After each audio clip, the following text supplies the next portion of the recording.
morning, everyone. Good afternoon and good evening as well. I know there's a lot of people who join us from different parts of the world today, and we really appreciate that. Thank you for joining us at Zergratran's first press conference to announce the Regulation A public offering. You probably see that there's the whole team here, but I'd like to welcome Byron Bennett, our CEO, and our team as well. So welcome, everyone. And I'm sure it's exciting for you and the whole team. I know it is for me. After 3 years of quite hard work, today is the opportunity to tell the world about the magnificent project that we're working on, right? And before we go ahead and have a discussion with Byron and go through specifics and details about our project and Zergratran as well, I'd like to give you a little bit of background of who Byron is. So Byron is a graduate of Wharton School with a background in entrepreneurship, finance, capital raising, and strategic planning. And he's also founder of multiple fintech companies. So prior to Zergratran, Byron was the CEO of Liquidity 10X, a fintech company that helps startups raise capital through Regulation D and Regulation A filings, so fundraising. He was also the CEO of Collective Wisdom Technologies, a crowd-driven platform for funding seed stage companies. And prior to that, Byron was CEO of Springtime Solutions, a lead generation platform for banks and marketplaces, lending companies as well. And 3 years ago, he founded Zergratran. And so Byron today will be talking about Zergratran, the details about our goals. And so we specifically want to answer all major questions related to the work that we do. For any of you who join us, and for actually all of you who join us this morning, if you have any questions, please use the chat box to put any questions that you have. We will try to answer all questions today. If not, if we don't have enough time, maybe below your question, leave the email address and we'll make sure to answer every single question. If there is a need after this press conference to have a meeting, we're open. We are actually welcoming everybody to send us an email. We'll set up a meeting right away and then we can provide you with more details about the project and the company and any question that you have. So we'll be happy with that. And so at this point, Byron, can you tell us actually what is Zergratran? Zergratran is an innovative technology and sustainability-driven company that is looking to uplift our transportation infrastructure system and address the major marine trade choke points. We're starting with a transshipment facility across Northern Colombia, Puerto International Las Americas, or PILA for short. That is very interesting because you are in the States. And so we see that all your previous work and education was in States, but you're focusing on a different global region. So what's your story? What is the idea behind Zergratran? Yeah, pretty much about 25 years ago or so, NASA had put out a concept for a maglev launcher. And I'd been thinking about using that to build a shuttle system for the Caribbean. And I married my wife about 6 years ago. And when she wanted to return to Colombia, I started thinking about what I can do in Colombia. And that's when I focused on this bottleneck and how we could address it. And I realized that addressing it meant more than just building a rail across. Just traditional rail or high-speed rail would work, that we'd need something like maglev to provide the speed and efficiency needed. So that was the genesis of the project and how we got started.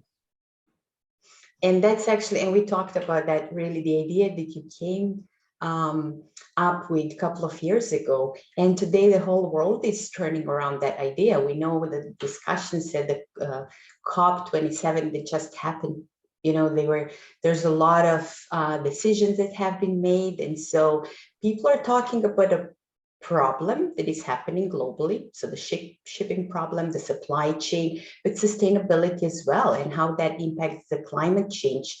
And with the Zergratran and with the project that you're working on in North Colombia, what is the problem that you're trying to solve? Yeah, we believe that the logistics software won't be able to clean up our supply chain until the infrastructure is improved. Uh, the software just can't account for the fact that there's congestion off the port of Los Angeles, or there's other bottlenecks around the world. So we're focused on upgrading the infrastructure so that the supply chain can get the logistics software can get the supply chain working properly. And what are specifics about PILA? How can PILA solve the current global shipping problem? If you can give us a little bit of specifics about the stages the PILA will be going through. Yeah, the thing is right now, 90% of our trade goes by sea, and most of that is between the North Atlantic and North Pacific.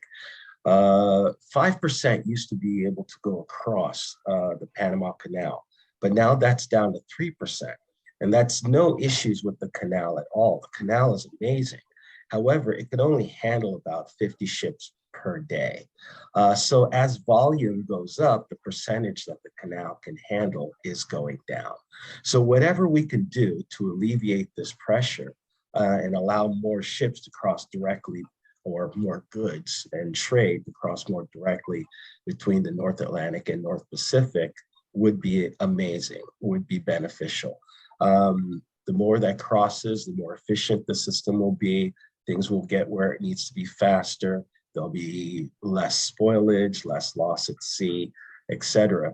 In terms of the stages of how we're going to go about building this, right now we're in pre-feasibility and raising capital to complete our pre-feasibility studies and set up operations and R&D and jumpstart feasibility.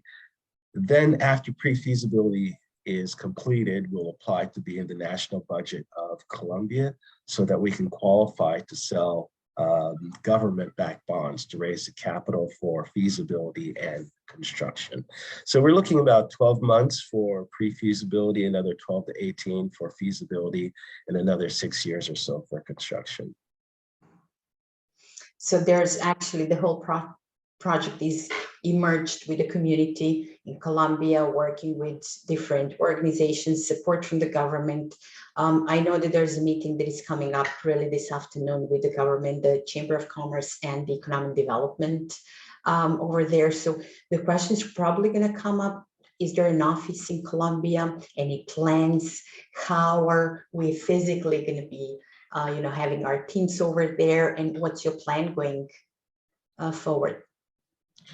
Yeah, we've been, this is exciting times for us. We've been thinking about this and planning this for 3.5 years now. And now we are working with various agencies in Colombia to start setting up the process. We're speaking with ProColombia, Invest in Bogota, Invest Cartagena, and we're going to set up a subsidiary in Cartagena, and we'll have offices in Bogota and the project site. That's amazing. Knowing that people will be located there and knowing that the new tunnel will actually change the way how the shipping industry has been done so far. I know that a lot of people will be thinking, how will your facility affect the volume of the Panama Canal and how that's going to change, and what's the conversation around that? What is the impact? And also one of the things that I always think about is what's the potential of that new project comparing to Panama Canal? Yeah, that's a question we get a lot, how our transshipment facility would affect the canal. The short is it wouldn't. There's always a 2 to 12 day wait to cross the canal, and the canal would see higher volumes if it could support it. but because of the lock system, it can only handle about 50 ships per day. And container ships, the larger ships, typically have to wait 10 to 12 days to cross. So we're addressing this need for additional capacity. Plus, ships over 13,000 TEUs can't cross anyways. So we don't think we'll affect the canal because they're at capacity every day, and that's not going to change. Additionally, our system will only facilitate the transport of containers. Every other type of ship will still go through the canal. Car carriers, oil and gas tankers, cruise ships, yachts, you name it, everything else will still go through the canal. So we won't affect their business at all. And if anything, the development and the trade that's going to be in the region will have a spillover effect on the canal. And this is actually perfect explanation. Thank you, Byron, because when you were talking about the ships waiting for about 10 days to go through the canal, I have to think about the pollution that the ships are creating and impacting the nature and the oceans as well. And this is a serious thing, knowing that they're still using the fossil fuel, not the biofuel. There's a lot of specifics about how the current system is affecting the climate, and part of this project is really creating an impact from the sustainability side as well, and making sure that the industry slowly moves to the biofuel. And so creating a facility like this is giving an opportunity based on the nature, a possibility of producing the biofuels as well. What trends do you see on the market at this point, and how can you connect that to the potentials of this big project? We know what is the core, but there's also another opportunities that will probably come up along the way. Yeah, there's three I would focus on or touch on. The first is solutions. Now people understand what the problems are and they're looking for solutions. And we have a real solution that we're putting forward that can work if done properly. So I would say that's the first trend, the trend towards solutions, the trend towards sustainability and understanding what shipping's overall effect is. And right now we have a situation where most ships actually return to Asia empty. And 70% of the containers that we transport are empty. And that's a lot of waste and a lot of energy and a lot of labor.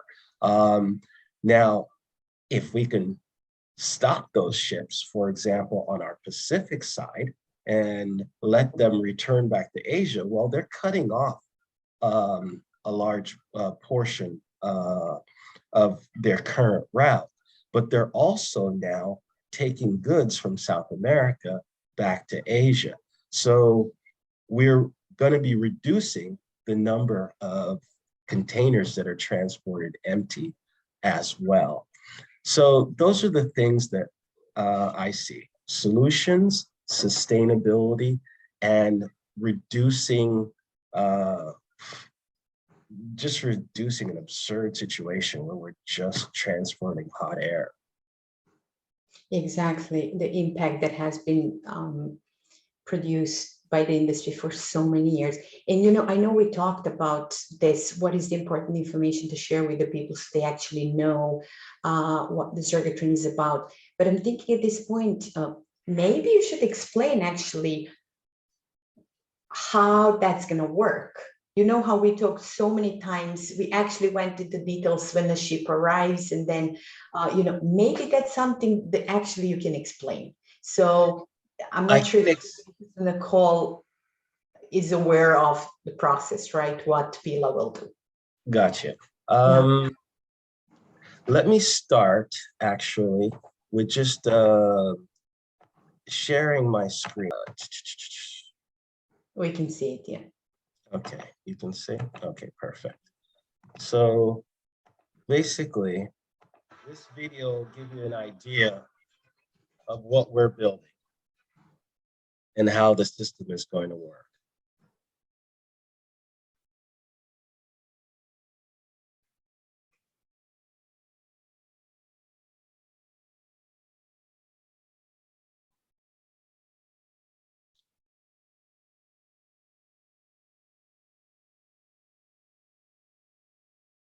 Mhm.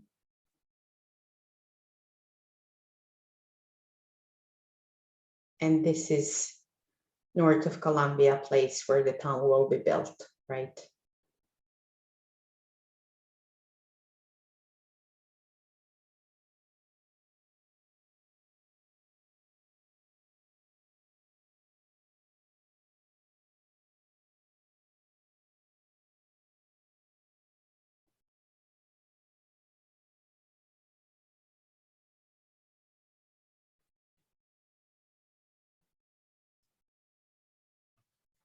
Now, the main things to note there is that we are re-imaging, reinventing how ports work. To make our system more efficient, we had to figure out how to load and unload containers faster. Right now, it takes about 3 or 4 days to unload these large ships. We're building a purpose-built facility that will allow us to put more cranes on the problem. So if you look at the video, you will see that there's no cranes next to the container ships.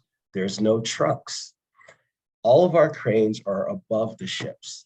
And what we're doing is we're putting a crane above every container on a ship and basically treating these ships like if they're coming into a warehouse or a production facility that's going to be in continuous motion. Now, this means a very, very large building and a massive facility. We're looking at about 100 berths, being able to accommodate 100 ships at a time.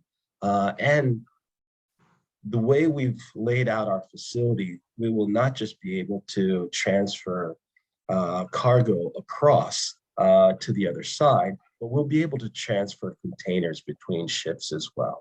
So that's how our process will work. The ships will come in on one side. We'll use our robot cranes to put them onto skids that will take them through a security station and through to the other side, where the process will be reversed and the containers will be put onto regional ships going to their destinations. Now, we're strictly transshipment. We're not opening or packing anything. So we're not thinking we're going to be storing a lot of containers. They're going to go directly onto regional vessels going into the deep water ports in Texas, or some long haul vessels going to Europe, or by snail rail to the 3 neighboring ports for further distribution. Now I think we built the foundation. And so if there was anyone who didn't actually visit the website to see what the PILA is, this is a great explanation of why is it important for the industry to recognize the future of this project. There is a momentum, right? There's a momentum that can help Zergratran achieve its goal. Can you share with us specifically what's happening currently around the world that is really lifting up the whole sense of knowing that this industry actually has to change?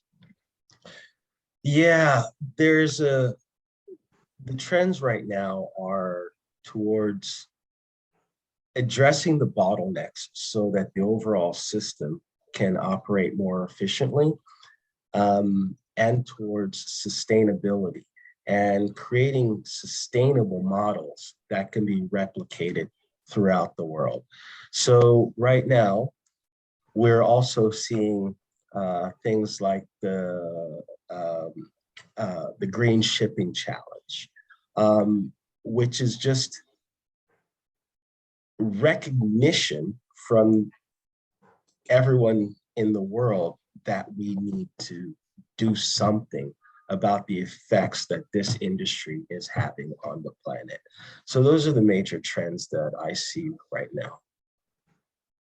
Exactly. And, you know, to add to that green shipping challenge, we've been at the Web Summit, right, and talked to a couple of major companies. So you maybe want to mention that, who actually asked us to take a look at the project, and they actually show the interest in finding out if they would like to support us and partner with us.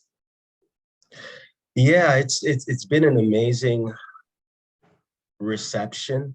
And every day we keep finding out about different companies that are working on things that could help our project, to the point where we're thinking that we'll organize a conference of brilliant minds to try and get more ideas together. Recently, we identified a company, Max Vogel in Germany, that's already floated a 40-foot container on a maglev track. And we're going to speak with them further as we move forward with pre-feasibility. Companies like Maersk, MSC, and a number of other companies within the space have expressed interest. You will see that they all follow us, and we've been having discussions with them. And at the Web Summit in particular, we did have some discussions with Maersk and Repsol and a few others. So the reception has been great so far, both from companies, from infrastructure investors, and from governments and NGOs. Exactly. And so the stakeholders really lined up for us. There's a lot of potential partners that are looking for to support us. And so our role is really, Zergratran's role is to help with the whole problem in the specific industry, in the shipping and supply chain. But I know that people will ask, what about the team? Who's in your team? What is your, Byron, what is your background? Who are the people that you brought to the team that we will be working on this, right? So can you share? Yeah, that's the thing. Very fortunate. Over the last 3 years or so, we've been able to build a very, very strong team of Wharton and Harvard grads and seasoned professionals that have been there, done that. Our engineering team have all worked on numerous pipeline and tunneling projects for like Ecopetrol in Colombia and other companies. So we're very blessed. And we're blessed that they believe in the project strongly enough that they've been putting their time and effort and commitment into the project for 3 years already. Most people will know that most businesses don't even last that long, you know, and the team has already put that amount of work in, and we have another 8 years to go that we're looking forward to, because we understand what this opportunity is. It's a once in a lifetime opportunity to uplift the entire system and the region. So yeah, very, very solid team, very happy with everyone and the support that we've gotten so far and the work that everyone's done, and very appreciative.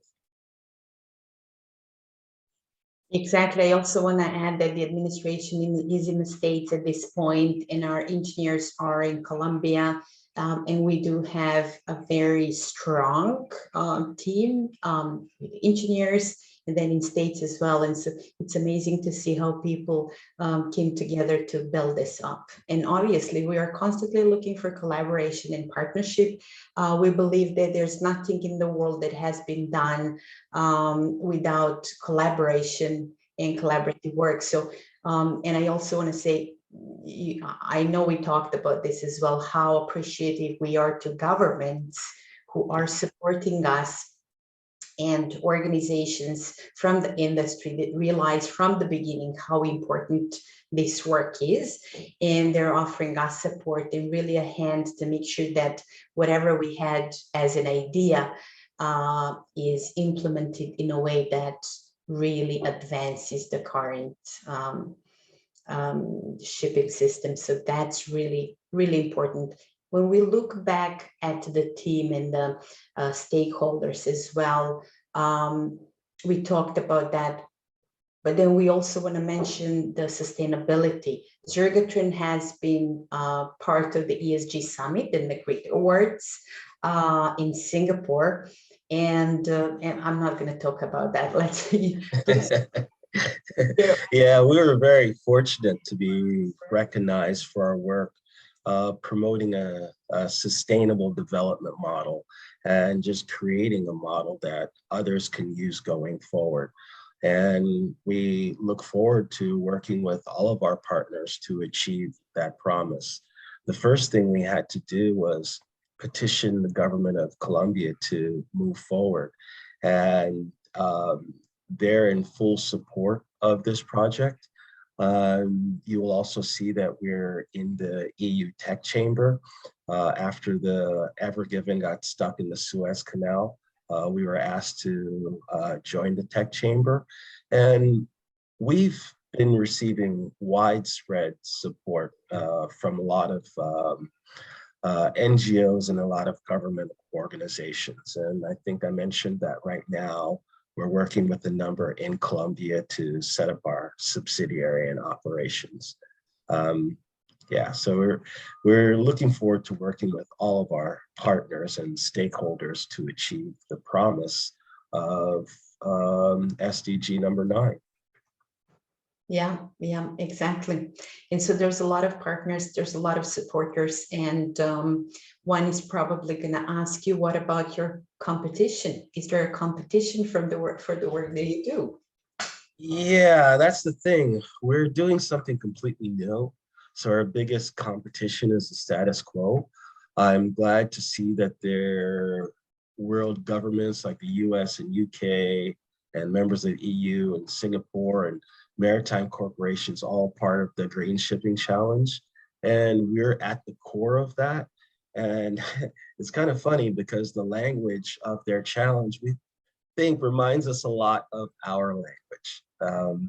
So I think we are in alignment with all of those partners, and we don't really have any major competitors.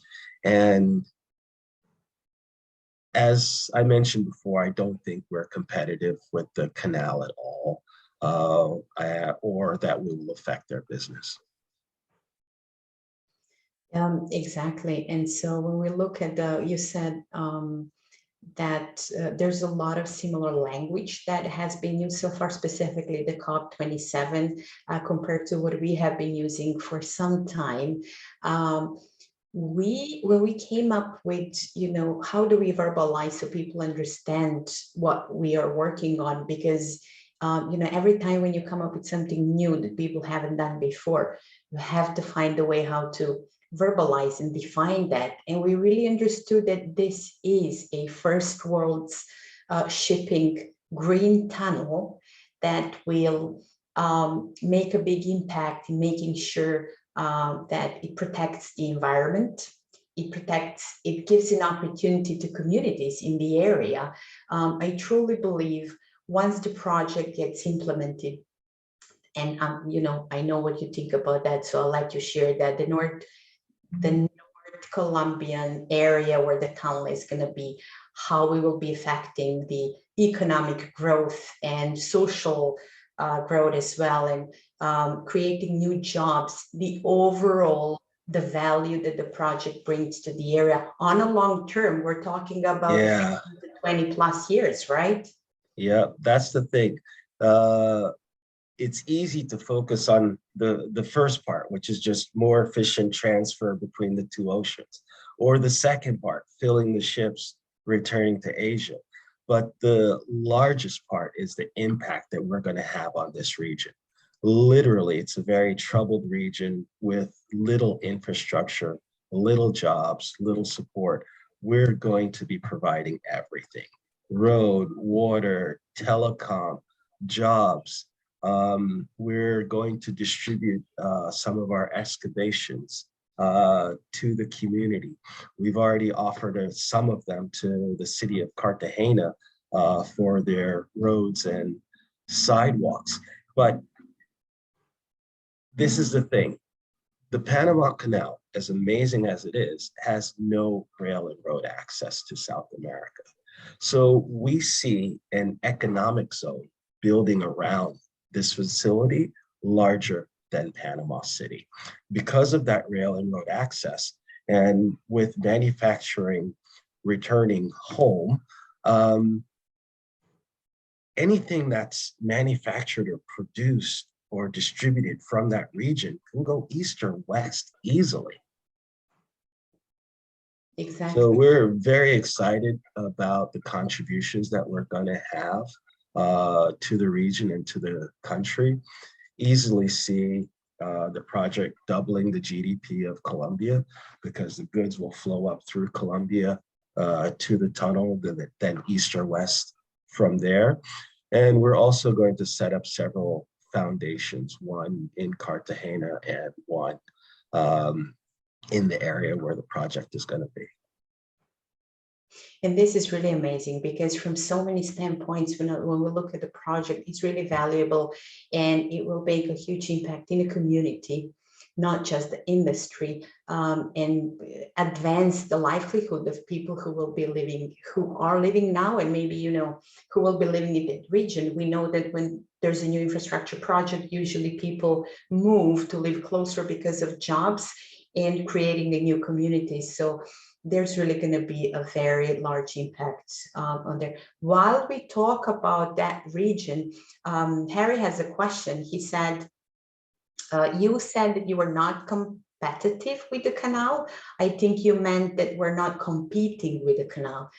Can you please clarify if possible? Yes, that is correct. We're competitive in the sense that we're going to be transferring containers and they transfer containers, but we do not think that we will be competing with them or affect their business at all.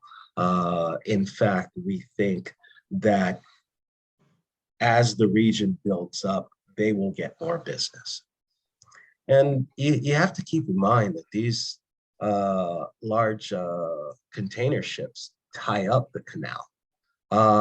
And require so much energy and water to move them across. That's why only about 50 ships or so can cross each day. Okay. I think or if you have any follow-up question, let us know. But when we talked about the whole project, the opportunities, the potential, we're also looking at a financial part that will help the company implement and work and build PILA. Who do you think are your investors? Who are the people that are looking so far? And I know that for the last couple of months, we have people reaching out and exploring and asking questions, following us to see how we progress with the project going forward. So what can you tell us about the investors? Yeah, our current investors are all successful entrepreneurs and angels that see the significant potential in this project to uplift our transportation infrastructure, but also to create a sustainable model that we can promote. But going forward, we're looking for investors that are smart. We're looking for smart money, investors that can contribute more than capital, ideas, relationships. So yeah, did that answer your question? Yeah, of course, because we learned from our investors so far that they had, we got a great guidance and insights from a different groups. And I know from our current investors, I always like to hear their thoughts and, you know, comments. And we all, when we look, it is very, very important that we look at each project from a different standpoint. That brings the value, right? And we realize there's some things that maybe we never thought about that are really important. And so that's something that we will be, by learning that and experience that, that's something that we want to bring forward and grow and work with investors who are really bringing the intelligence, number one, and then the means, so we can build whatever we discuss in the boardrooms, that we can actually implement that physically in the region. Yeah, and as we've talked to companies, we've realized that the connections aren't always obvious, but they recognize what a remarkable opportunity PILA is, and that it can change the world and make the world a better place. Exactly, completely agree with you. With that, with knowing, you know, about the potential, and then the investors who will be supporting and being part of the project as well, there's always a question of there's amount of money that we put as a goal to raise when we start with Regulation A offering, and that's $75 million for different, we have a plan for pre-feasibility study and then feasibility, as you explained. And so the question is, what will you do with the money? Once we raise the money, what is the plan? How to go ahead with the project?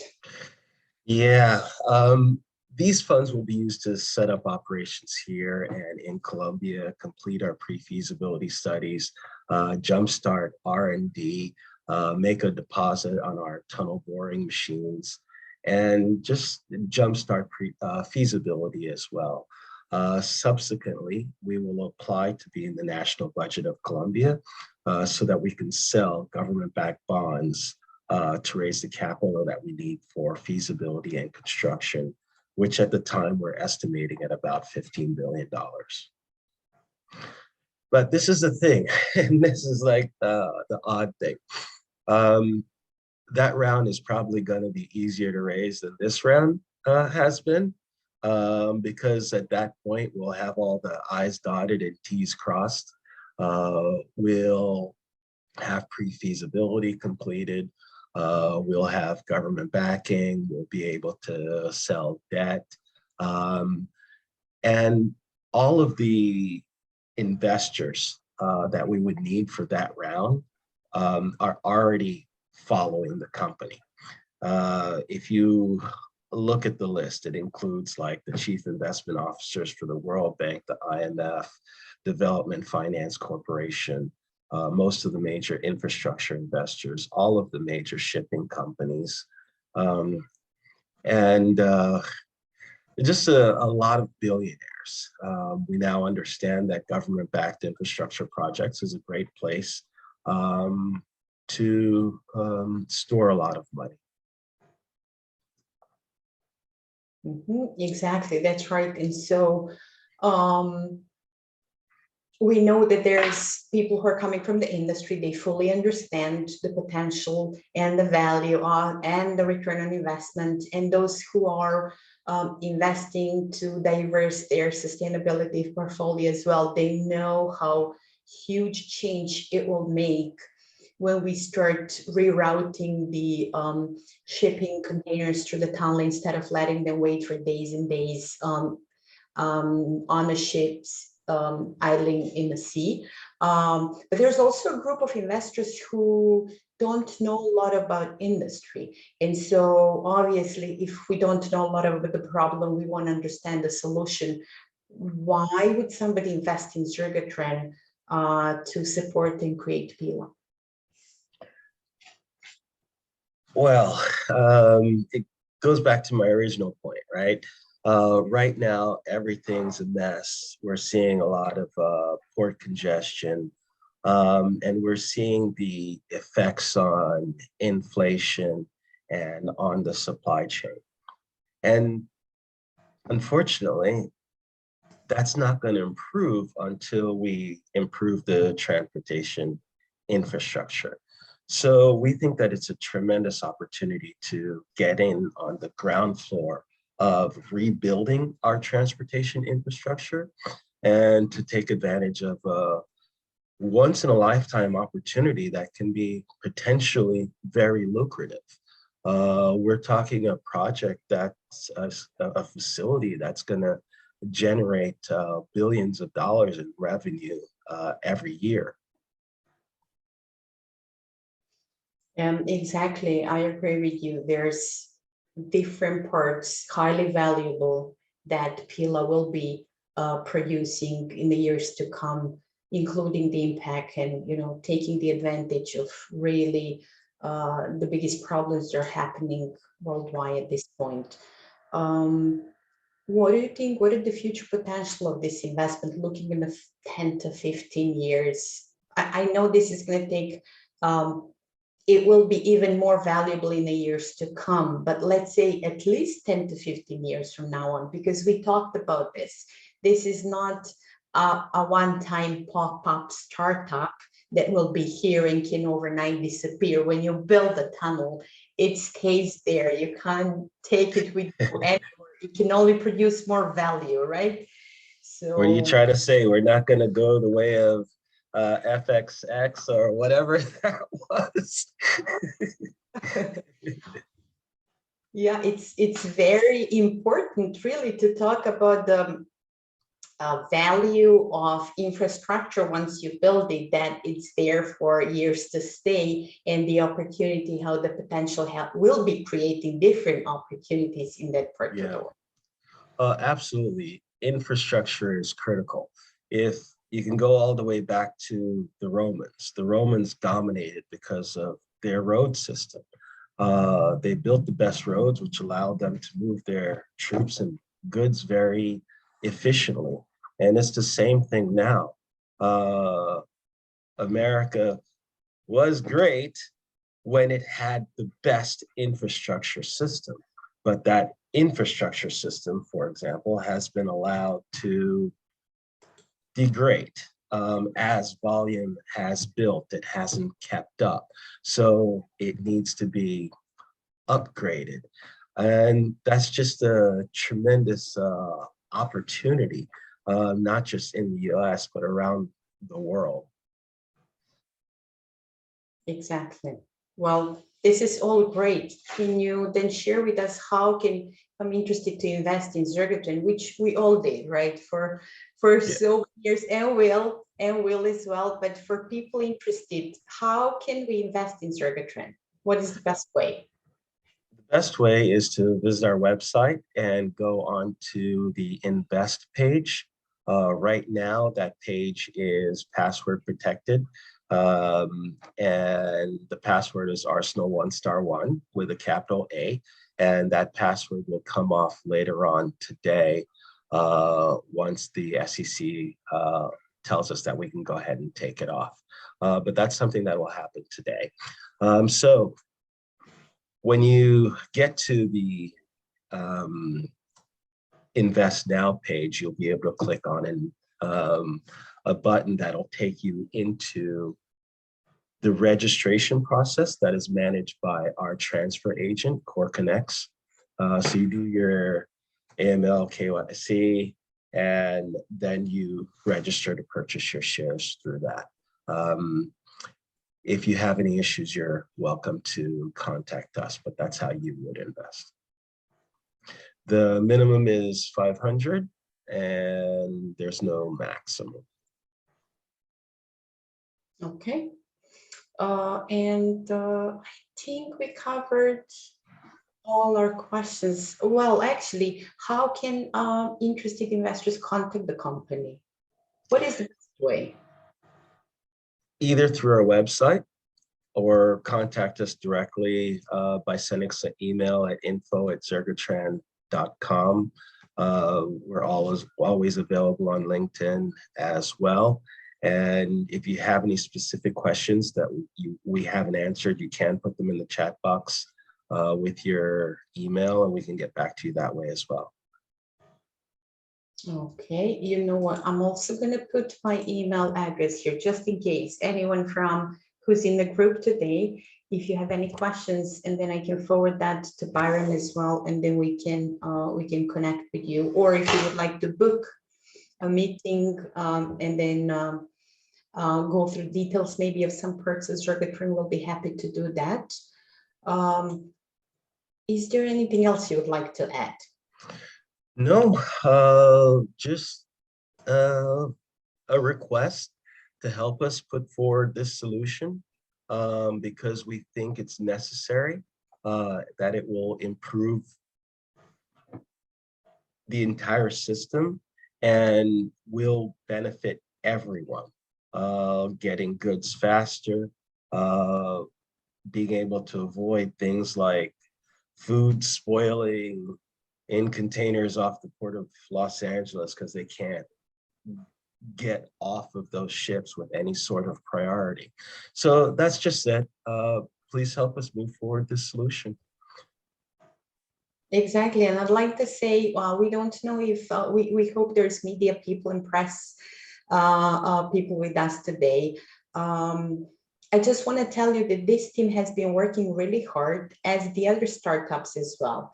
But we have been working for the last 3 years building up this magnificent company that people will still hear about it.